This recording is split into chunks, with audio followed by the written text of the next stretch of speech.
remember when I saw you and a glimpse of life appeared, love reflecting like a mirror, showing who I'm meant to be.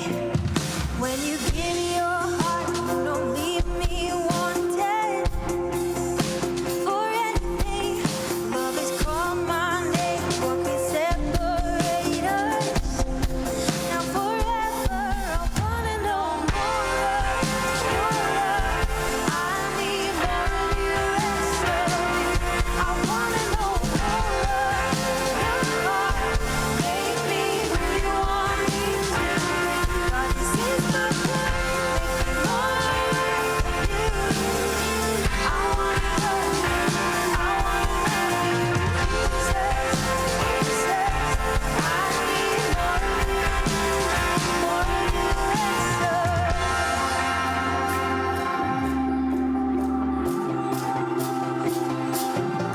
All these vacant, empty pictures are like dancing, smoking screens. Still you're holding my attention, God, with every word you speak. When you give your heart, you don't leave me wanting for anything. Love has called my name, what can separate us? Now forever, I wanna know more of your love. I need more of you, less of me. I wanna know more of your heart. Make me who you want me to be. God, this is my prayer. Make me more of you. I wanna know you. I wanna know you. Jesus, Jesus, I need more of you. More of you. And those eyes I see, and those minds I see, oh, the depths of your great love. So I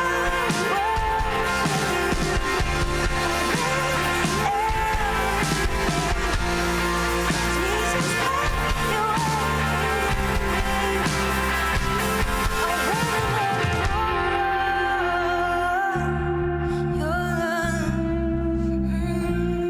I wanna know more of your love. I wanna know more of your love. I wanna know more of your love. I need more of you, less of me.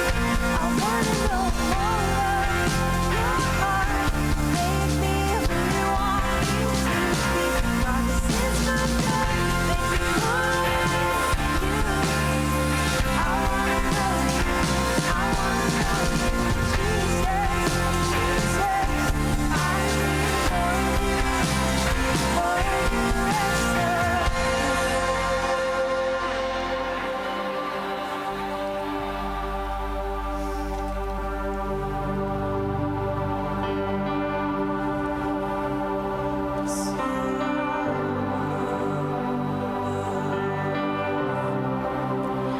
How great the chasm that lay between us, how high the mountains I could not climb.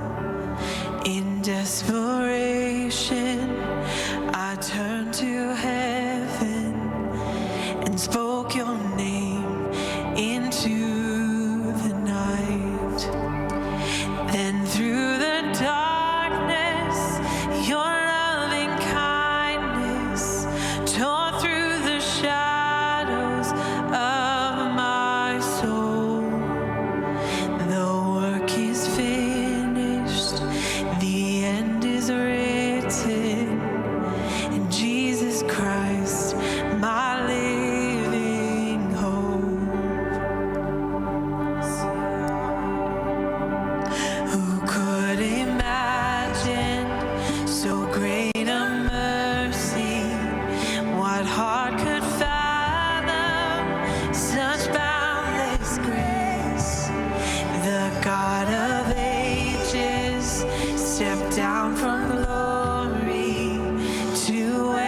sin and bear my shame.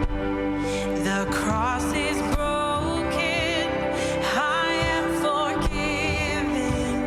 The King of Kings calls me his own. Beautiful Savior, I'm yours forever.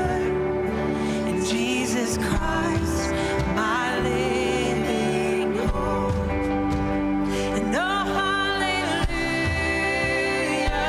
praise the one who set me free. And hallelujah, death has lost its grip on me. You have broken every chain. There's salvation in your name, Jesus Christ, my living hope. Hallelujah, praise the one who set me free. Hallelujah, death has lost its grip on me. You have broken every chain. There's salvation in your name, Jesus Christ, my living hope.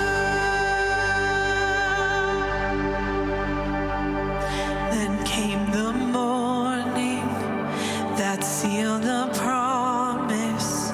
Your buried body began to breathe, and out of the silence, the roaring lion declared the grave has no claim on me. Then came the morning that sealed the promise. Your buried body began to breathe, and out of the silence, the roaring lion declared the grave has no claim on me. Oh, Jesus, yours is the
When was the last time where you can remember where your whole attention was taken?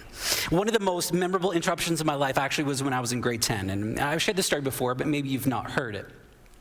It was grade 10, I think it was like in second semester of grade 10, and I remember being in my school food gym where you went and you, well, had lunch, whatever, and I remember I was standing in the middle of it, and it kind of was pretty busy, there was a ton of noise, and it was like right in the middle of that room, I felt like there was this moment, and it was subtle, it was quiet, it wasn't out loud, there was nothing great that happened, there was no events that led up to this, there was no crazy events that happened outside of it, it was just this moment. I was in the middle of this food gym, and I felt like God asked me this very pointed moment, who are you going to live for? And I remember it so vividly. There wasn't like a light that came out of heaven. There was no angels singing angelically. It was just this moment where it's almost like a few seconds, my life was completely interrupted and this question was asked. The moment was silent. Like I said, it was subtle, but it was prominent and it was totally life-changing. And I made a commitment to walk with Jesus from that point on. And that decision, that commitment, I was tethered to it. And that commitment began to shape me. It began to change who I was. And since then, to be honest, it hasn't been all like roses and joy. It's been quite a tug of war of who gets control. And there are times, even when I look back since grade 10, it's been a few years since then, where I think to myself, sometimes, I wish that had never happened. That moment where that commitment that I made, it hasn't always been easy. And I wish it hadn't happened. We're, believe it or not, like less than a month away from Christmas. We got our kids those advent calendars, and they're the Kinder Surprise ones, so I'll probably eat all 30 or 25 of them before they get to them.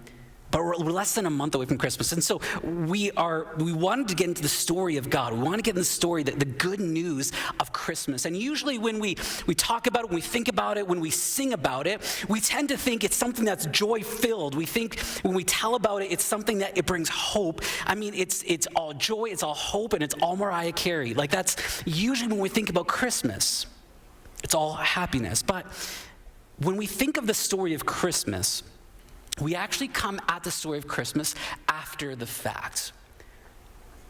With a bit of, we look back and we see the goodness about it, but to be honest, that's actually a little unfair because the whole story was a disruptive mess. And actually, I think it still is a disruptive mess. The story of Christmas is disruptive. It interrupts life. It forces a stoppage, but especially for those who are directly involved in the story when you read it. And I can't help but imagine at some point as I read the story and I'm walking through it, there must have been some points in the story where they're thinking to themselves, I wish Jesus had never come. Because the story is not pretty. The story is not simple. The story is absolutely disruptive. And it calls them to something. And I wonder if sometimes they're thinking, maybe sometimes like you think, I wish Jesus had never come. And so this month we want to go through some of these stories. We want to go through the story of Herod. We want to go through the story of Joseph, Mary, and this innkeeper. They're all parts of the story. So as we unfold it every single week, the story comes a little bit more alive here.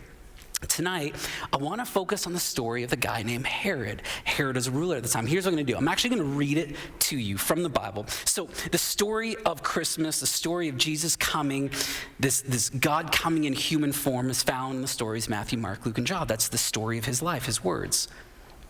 And in Matthew chapter 2, now forgive me, I don't have the scriptures up on screen, but let me read it to you. And right at the top, chapter 2, verse 1, it says this. So Jesus was born in Bethlehem, in Judea during the reign of King Herod. About that time, some wise men from eastern lands arrived in Jerusalem, asking, where is this newborn king of the Jews? We saw his star as it rose, and we have come to worship him. King Herod was deeply disturbed when he heard this, as was everyone in Jerusalem. So you're hearing this. Everyone was disturbed by this. King Herod, but it says everyone. So this was not a simple story. He called a meeting of the leading priests and teachers of religious law and asked, where is the Messiah supposed to be born? In Bethlehem in Judea, they said, for that is what the prophet wrote. And you, O Bethlehem, in the land of Judea, are not least among the ruling cities of Judah, for a ruler will come from you who will be the shepherd for my people Israel, speaking of Jesus. Then Herod called for a private meeting with the wise men, and he learned from them the time when the star first appeared. Then he told them, go to Bethlehem and search carefully for the child. When you find him, come back and tell me, so I can go and worship him too. This sounds great if you don't know the story. Let's jump down to verse 13. I'm just going to read a few more verses. After the wise men were gone, an angel of the Lord appeared to Joseph in a dream. Get up, flee to Egypt with the child and his mother. So Jesus had been born to Mary and Joseph. The angel said, stay there until I return, because Herod is going to search for the child to kill him. That night Joseph left for Egypt with the child and Mary his mother. And they stayed there until Herod's death. This fulfilled what the Lord had spoken through the prophet. I called my son out of Egypt. Herod was furious when he realized that the wise men had outwitted him. He sent soldiers to kill all the boys in and around Bethlehem who were 2 years and under, based on the wise men's report of the star's first appearance. Herod's story is absolutely shocking. If you think about it, the violent act is like completely contrasting to the innocence of the children, of the lives that he stole from these kids, and especially to the child that is born. He heard a child was born. He was disturbed. And so he sent people to kill the child, couldn't find, so he ended up killing all the children, all the boys under 2. Here's Herod's origin story, though. Here's how we understand it. Herod was actually known as Herod the Great. There's a few different Herods, but this one was known as Herod the Great. He was known as being a master builder. In fact, a lot of the first century happened on the backdrop of all the things that he built and he did. He fought really hard to make amends in relationship with the Jews just so he can gain more notoriety, but he was known for his prowess as a builder. But here's the problem. He achieved so much, he did so much, and what he was trying to do was protect it. In the face of a new king that he heard about, this Jesus, he wanted to maintain control over everything. So he went as far, because this sounds reasonable, killing one of his 10 wives. He had 10 wives, because I guess one is not enough. He killed one of them, but it didn't stop there. He heard that there could be a mutiny, so he actually ended up, on rumor, killing 2 of his sons. That wasn't enough. He needed to go a little bit deeper, so he killed his wife's in-laws. Herod was known as absolutely obsessed with building something big and grand, but also being absolutely obsessed with protecting it as much as he could. And in this rumor of a new king, he needed to protect what was his. I think Herod, out of anyone else in the story, more than anyone's story, was not super pumped. It sounds like he wasn't super pumped that Jesus had ended up showing up, that a new king had come up on the scene. I'm pretty sure he wished Jesus had never come.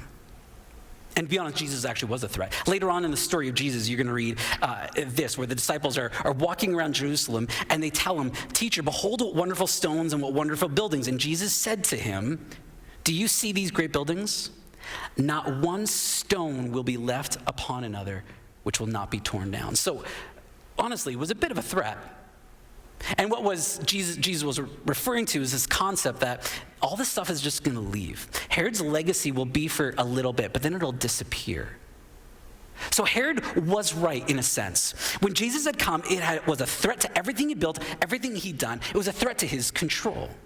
And now we typically, when we talk about Herod in the story, sometimes we don't even talk about him, we just know he's a bad guy, but we think of Herod as a bit of an outsider. He's someone on the outside of what it means maybe to follow Jesus. Like a Christian wouldn't go and kill a bunch of children. I hope. We think of Herod as someone who is kind of outside, the enemy, the villain, the terrible person. And he was a terrible person, but it's not totally fair. Here's what we know about Herod. Herod was more of a seeker who was just watching his back. What I mean by that is this. He knew about the wise men. He had magicians. He grew up with a sense of knowing that there were gods in this world and they need to be appeased, they need to be understood. He had an understanding of this prophecy, but in the end, at the end of it all, he wanted to retain control. Because everything he had built was way too much to give up to this king. And it was a baby. This is Messiah. What are you talking about? He's going to take my empire from me. Maybe in a little bit it sounds like you. Maybe you're watching. Maybe you're here tonight. You don't subscribe to the whole Jesus-based life. You know, like what good is it to give up control? To trust someone else with your life. Look at what I've built. Look at what I've done. There's no way I'm trusting or giving kudos to anyone else, especially this sky fairy. You maybe even believe in something to be safe, but in the end, you're a master of your own world. To give up anything would be an embarrassment, would be a bit of shame, and maybe it would even be embarrassing for you. And maybe that's some of you in this room. Maybe it's some of you watching. That's kind of how you identify with Herod. It's like, I wouldn't go that far, but I understand what he's saying. If everything I give, why would I give this up to this child, to this Jesus, to this God, when I seem to be doing pretty good on my own? But that's not the whole story of Herod. Because I think Herod is also many of us who profess to follow Jesus, but we have problems with him taking control over things. Like some of you can't even give up the remote. So this whole idea of giving up Jesus, giving control of certain areas, we kind of identify with Herod a little bit. Like, we believe, we understand, we even commit to following, but when it comes down to it, when it comes down to control, well, he's not really Lord of my life. I won't give up that much ownership. Now, it's not always a huge thing. Like, yes, I'm sure there's some of us that outside of church, outside of Sunday night, maybe we don't give very much, we don't identify too much with our Christian walk. Maybe that's some of us, but it's not always a big thing. I think we can really want to be faithful, but I think there's areas that we can identify with Herod because maybe when the going gets tough, we post something or comments on something when we know we shouldn't. It ends up in the small things. We follow and we pursue things that we know is contrary to God's best. Maybe it's Friday nights look a lot different than Sunday nights. Maybe when it becomes because we're so desperate, we use it to justify wrong relationships. Maybe we fight for our rights at the expense of another. It sometimes comes out in these small, subtle things, and I get it. None of us are perfect, and that's not what I'm getting at. But I think there's some parts of our Christian walk where we're thinking, Jesus, I wish you would never come. Because there's a lot to give up. There's a bit of that tug of war. And like anytime we want, anytime we build, anytime we pursued something that is in conflict with being able to give control to God's influence, his direction, that's the Herod coming out of us. And I know sometimes Herod seems like this person outside the story, but really I think I can find Herod in me in many places. I think we can all identify with Herod in a few places in our life where it's like, God, I'll give you this much, but not that much. And there's those areas that we just won't give up. And I know it kind of sounds strange in a culture like today. We don't want to be controlled by anything or by anyone. We want total freedom. We value, we protect, and we promise and pursue freedom. We do. And no one, including me, wants to give up control. I mean, I don't know the last time you were in a group project, but everyone knows that if you did it my way, it would be better. None of us want to give up control, including me. I get that. But see, I think what we really mean by freedom is actually freedom from accountability. It's freedom from consequences. It's freedom to be able to say and do things without someone calling you out on it. If we really think about the freedom, I think that's what we're asking for. We just don't want consequences to it. But that's not actually freedom. That's not living a totally untethered life. You're still tethered to you, to what you want. You're still tethered maybe to a thrill. You're still tethered. You make decisions based on maybe desperation. Maybe you make decisions based on an ideal or success or your reputation. You're still tethered. There's no such thing as absolute freedom because that would be total anarchy, and the only people who want that are serial killers. That's not what we're asking. That's not what we're thinking for. I think what it comes down to is that we want and we should strive for a freedom that's tethered to the right thing. Here, I'll give you a bit of an analogy. So anyone here ever use a kite? It's been years. Kites are really interesting pieces of hardware. So if you have a kite, you'll know that they're on a string. And if you were to have the kite fly, and it's on the string, and you were to completely untether the kite, what would happen to that kite? It would either fly off into absolutely nowhere, meaning they wouldn't be able to use it and experience the joy of it. It would just fly off. You're not using the kite, you're just letting it go. Or if it didn't, it would just fall and crash to the ground, or if you just kept it folded. Do you know what makes the kite fly and useful? Is actually when it's tethered with its string. It's the tension between the holder and the air that actually allows it to fly and actually allows it to be everything it's meant to be. And I think what we want is a kind of freedom that tethers us to something that's going to allow us to be what we want to be, allow us to be everything that we're meant to be, a stronger, maybe even better version of ourselves. I think that's what we're really striving for. And if I can say this, I think that's actually what God wants for you. I think that God wants for us. I think that's what God wants for me. And I think that's what he wanted for Herod.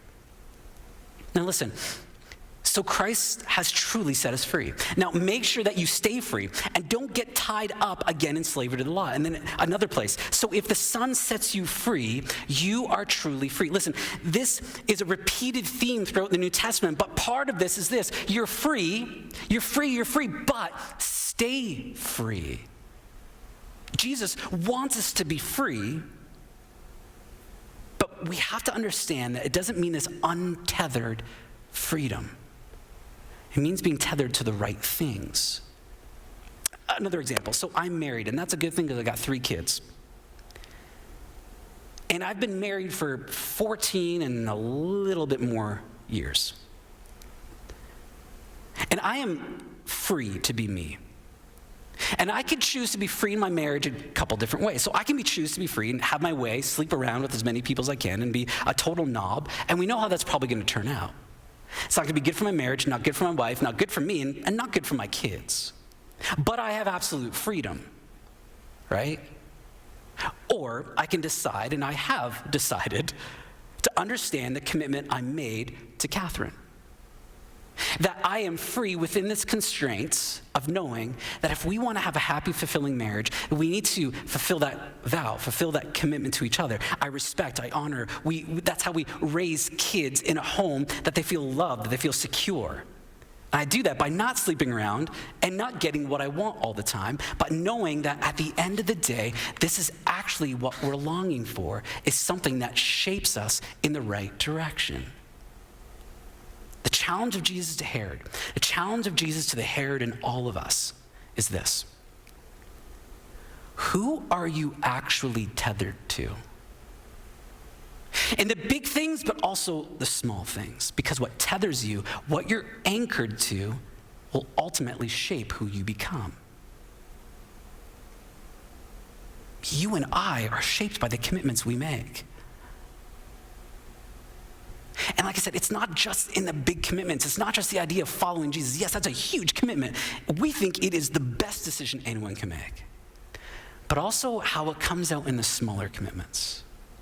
And Herod was an example and is an example of being tethered to what I call a cruel master. This is what a life driven by power, success, and self-sufficiency turns out to be like, totally unruled. And I think it's often a life that we sometimes fight for as well.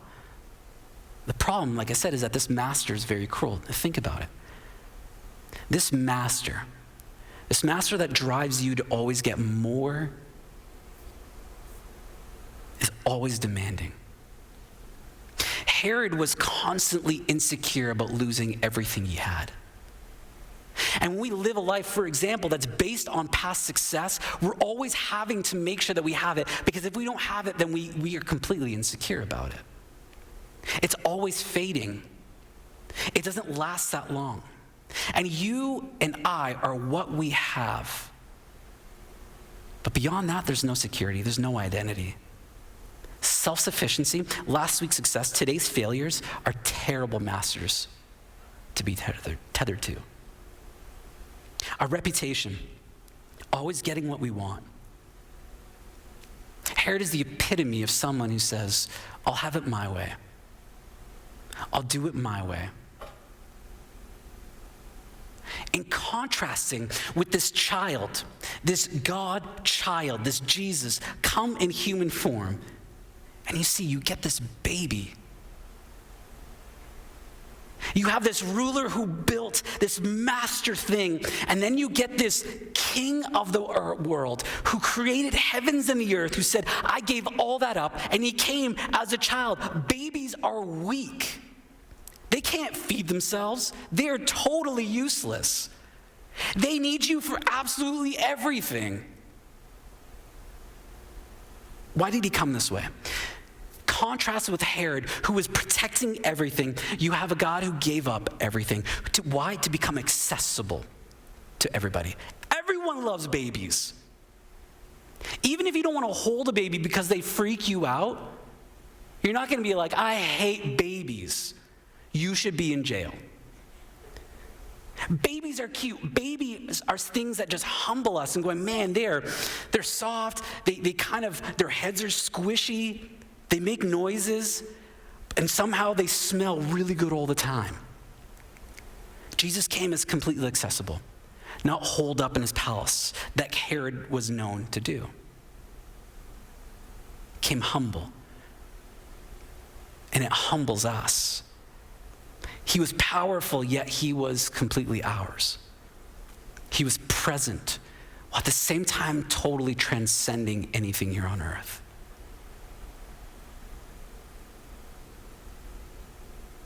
Now, if what you're tethered to is what will shape you, what do you want to be tethered to? That's the question, right? Do we want to be tethered to self-sufficiency? Or do we want to be tethered to Jesus? Like I say, it's shaped in the small decisions. I found this. Here's the secret. Your life is not shaped just by these huge moments. It's shaped by these small decisions you make. And it's in those small decisions we ask ourselves, who am I choosing to give control to? And if what I'm giving control to is this, what is the outcome of that kind of life? This child, this Jesus, he came quiet, he came subversively, but like in that moment for me in grade 10, he changed everything. And that's not always fun, it's not always fair, it's not always easy, and sometimes it really sucks. Yes, there's moments, lots of moments of joy, but whenever it comes to giving up control, listen, I think all of us at some point are going, I wish he had never come. But if it's about giving over control in the little things, how do we do that? And there's 3 things I found that have helped me, that I think are going to help you figure out how do we start living in a way where we begin untethering to the wrong thing and begin tethering to Jesus. And sometimes that wrong thing is not a bad thing. But if that thing will not last, the hope of Christ is that no matter who you are, where you come from, there is an eternal aspect to tethering our life to Jesus. And how do we do that? First is through Sabbath. You've already given the answer. Sabbath. Now, Sabbath literally just means rest. It means break. It means taking a breath. This is something, when God created the heavens and the earth, it says the 7th day he rested. And when you see the story of, in Exodus of the Israelites, of these Jewish people coming out of generations of slavery, one of the first things that's instituted by God is Sabbath. Why? Because they had been slaves. All they knew were work. Their entire identity was based on work, was based on more, based on what they could produce for someone else. Sabbath rescues us from the cruel master of more. I think it's one of the biggest detriments to our culture is that we don't know, we love busy. How you doing? How's your week? And I say it all the time, busy. There's something sexy about it. Crazy about, waking up at 4 a.m. and not going to bed till 3 a.m. because you're like that. Right at the beginning, to be fully human, right from the created order is this: rest. It rescues us from the cruel master of more. Whether that's to attain more, to be more, to spend more, to want more, to wish you were more. It reminds us that we are secure, that we're whole, that we're safe. When we Sabbath, we're not producers first, we're God's kids first. No matter what you accomplish or can't accomplish, you are safe. There's peace between you and God. One day, every week. Set aside time, I like to say, is play. To enjoy God, to enjoy what you already have, to pursue joy, to reflect, to have space, to do things that don't add to anyone else, but just days to experience joy. One day every week. And that can be super hard for you, so I'm going to encourage you, I'm going to challenge you. If you've never done this before, then I want you to set aside one day where you take half the day and you don't produce. You pray. You thank God. And then you play. Set aside the day, because if not, I'm telling you, the tyranny, the cruel master of more will always control you. Sabbath is the most prominent step you can take to begin tethering control to Jesus in your life. Second thing is this: seek success that refines you, not success that defines you. Those are two very different things. One will set you and others free, the other one will bind you and keep you from other people. Herod wanted success to define him. And Jesus is saying, you have zero success if you don't understand what's actually refining you and making you better.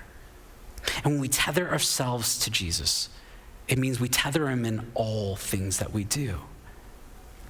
1 Corinthians 10:31 says this: so whether you eat or drink or whatever you do it all for the glory of God. Why? Because that kind of success refines you. It makes you think twice about the decisions you make. It makes you think twice about how you treat people. It makes you think twice about how you work.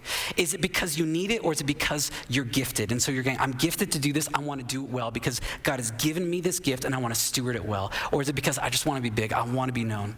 Is it used to promote you, or are you using it to benefit other people? Is it your reputation growing at the expense of another, or are you willing to give up your reputation for the sake of another? Is your relationship scratching an itch at the expense of God's best for you? Or is it producing life in you and the other person? Are you venturing after a success that refines you into the person God is calling you to? Or are you venturing into a level of success that's defining you purely by your successes and your failures? If what you achieve is tethering you more to earth, soon too you will pass away. What are God's priorities? What are you becoming? What are others becoming because of your life? Thirdly and lastly is this. This is going to sound weird. Practice giving up. 1 Peter 2:16 says this: for you are free, yet you are God's slaves, so don't use your freedom as an excuse to do evil.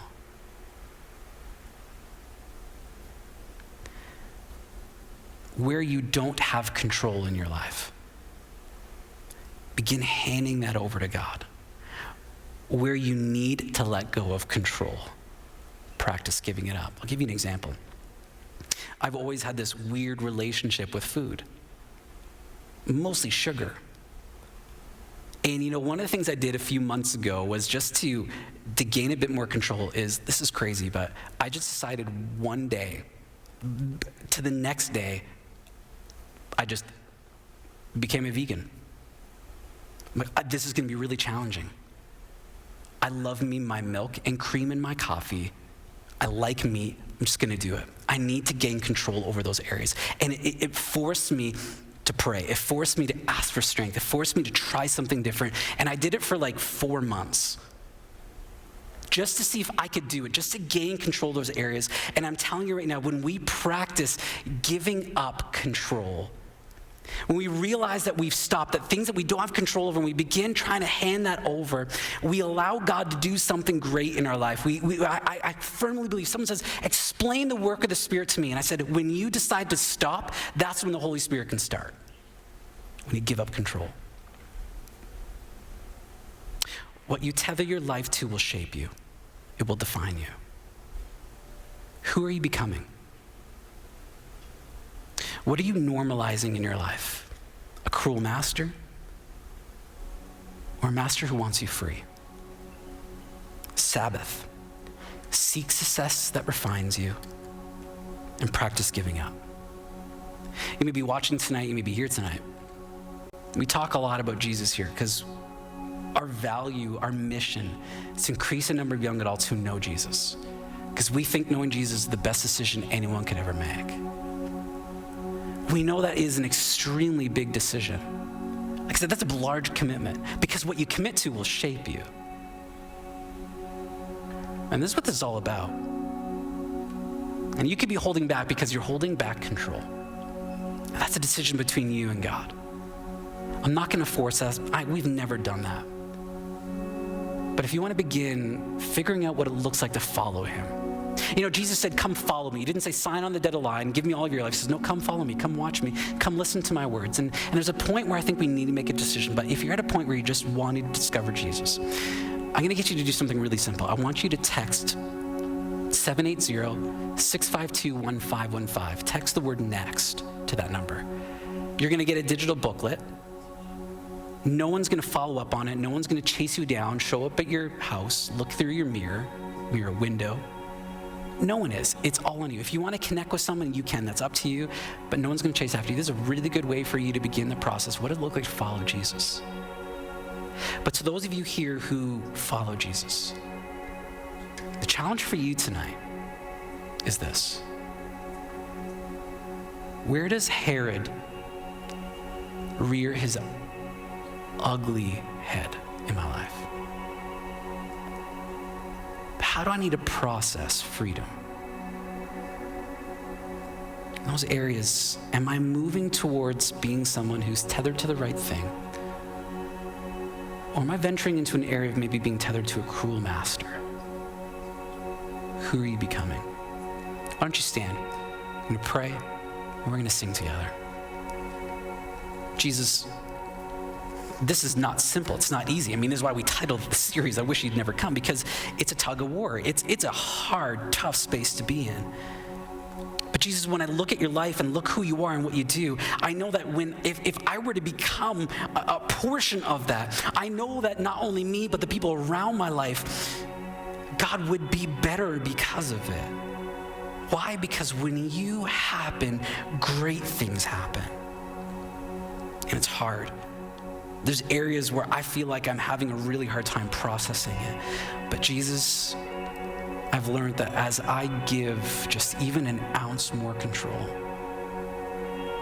God, you do immeasurably more than I can think, hope, or imagine with it. So I pray, Jesus, for those tonight who are thinking of following you for the first time ever. Jesus, I pray that they would sense you not like a cruel master demanding, but like that child that comes accessible and present and says, I'll be with you as you discover, as you learn to follow. And Jesus, for those of us who are walking with you, maybe you've just been walking a little bit away from you. Jesus, that they would know that you come the same way, accessible, powerful yet ours. And as we relinquish control, God, we would sense you doing new things again in us. Amen.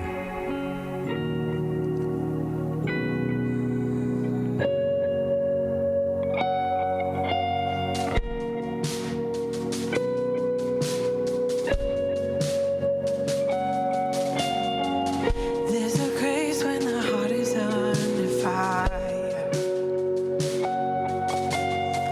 Another way when the walls are closing in. And when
This next song, there's a part of it, and it says about God that He's the first and He's the last, the Alpha and the Omega. And it kind of made me think of, I don't know if any of you, when you were kids, got tossed into a random Bible school, but I didn't go to church, but I went to some of these, and I remember these words, Alpha, Omega, this is who God is. And it kind of made me think too, though, on God's character, in that in my childhood there was a lot more than those moments. There were things that happened that were really, really hard and really, really difficult. And as I listened to this song, God kind of just reminded me of in those moments His presence and Him being with me in those moments, but also painted this picture of in the Bible it says, His plans and His thoughts, they're greater than what we can imagine or ask for. And I just want to encourage you, if you're here tonight or if you're tuning in online, I don't know what your story is, and I don't know what you're walking through right now, but God hasn't missed any of it. He was there at the beginning,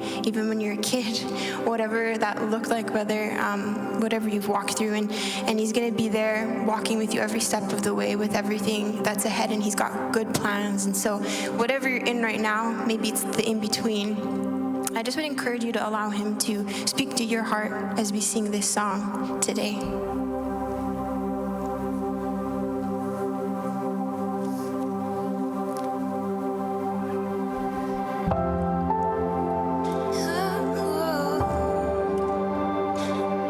Every step of the way to God,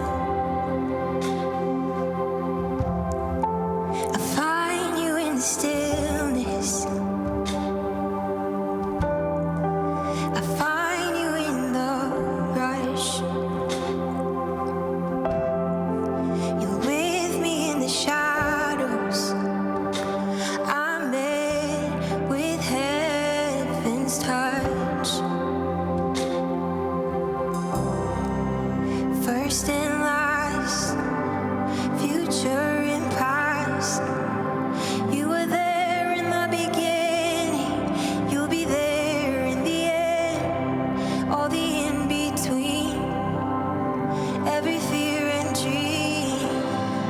You were there in the beginning, you'll be there in the end.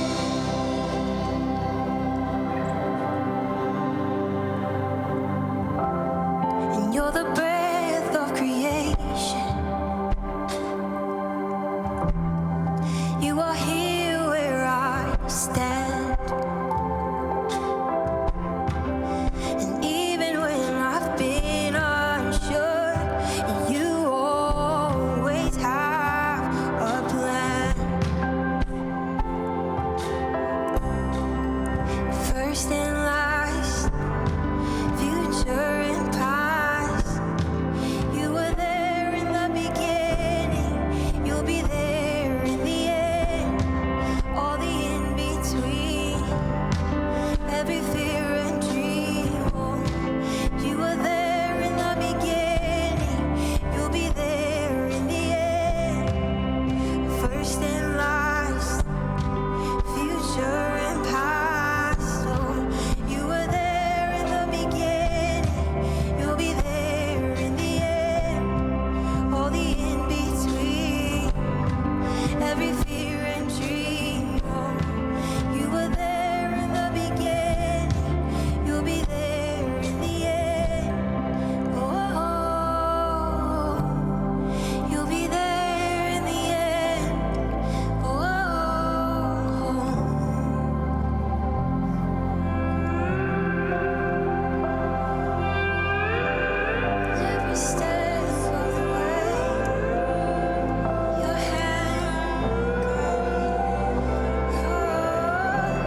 So I fix my eyes on the one true prize. You were there in the beginning, you'll be there in the end. You'll be there in the end, every time. You'll be there in the end. You'll be there in the end.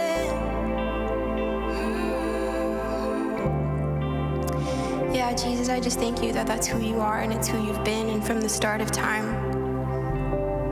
You see us and you know us, and God, I just pray that every heart in this room and every heart in their home watching right now, God, that we would just have an understanding and a knowing of how good you are, God, that you've seen us from the start and you see where we're heading, and you see us in our in-between, and you're with us every step of the way. God, we love you. You're so good.